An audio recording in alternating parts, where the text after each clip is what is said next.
This is television for the Isles of Scilly, brought to you with Truro and Penwith College and the Scilly Lottery. From Radio Scilly, this is scillytv.com.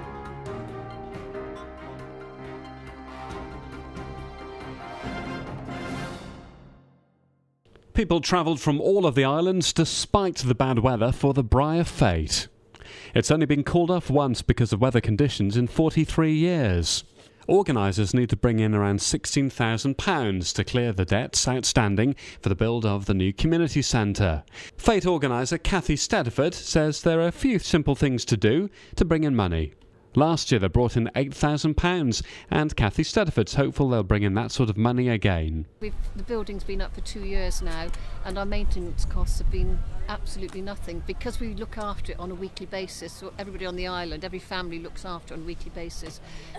There's never any chance of any damage, or if there is, accidental or otherwise, we're on top of it. But so once his money is paid back, and again we do thank all visitors, we've got collecting boxes all around the island and people put pennies and 10 pences in, but it all helps and that brings in quite a bit of money. So yeah, so this time next year we hope to be out.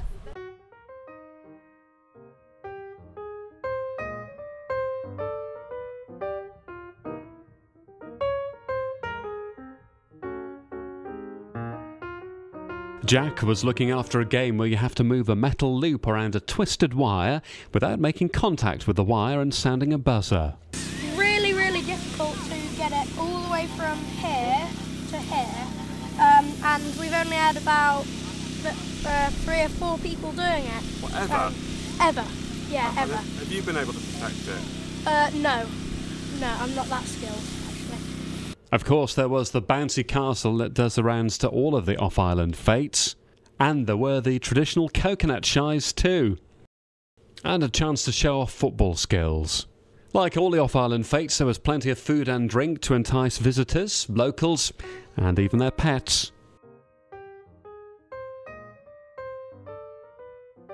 Hell Bay hotelier Philip Callan is known for his love of lobsters, and he even displayed that on his penny as he prepared the burgers.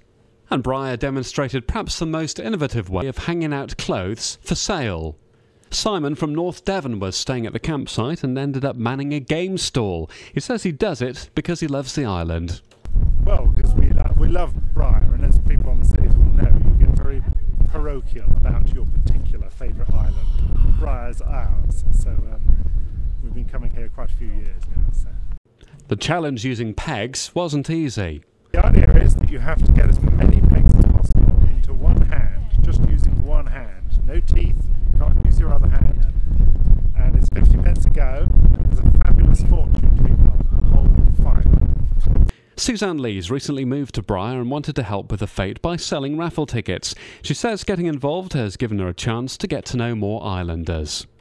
Oh, I've loved it. It's been a very, very interesting experience, and we've experienced the rain shower and the cover-up and the knot, and you can see here the great community spirit as everyone's doing a little bit to help the island and to help pay for our community centre. And the Wildlife Trusts were there too, explaining the importance of bees through another of their fun games, simulating collecting pollen using sponges and water. There was a chance to get lucky with the tombola and the big prize raffle.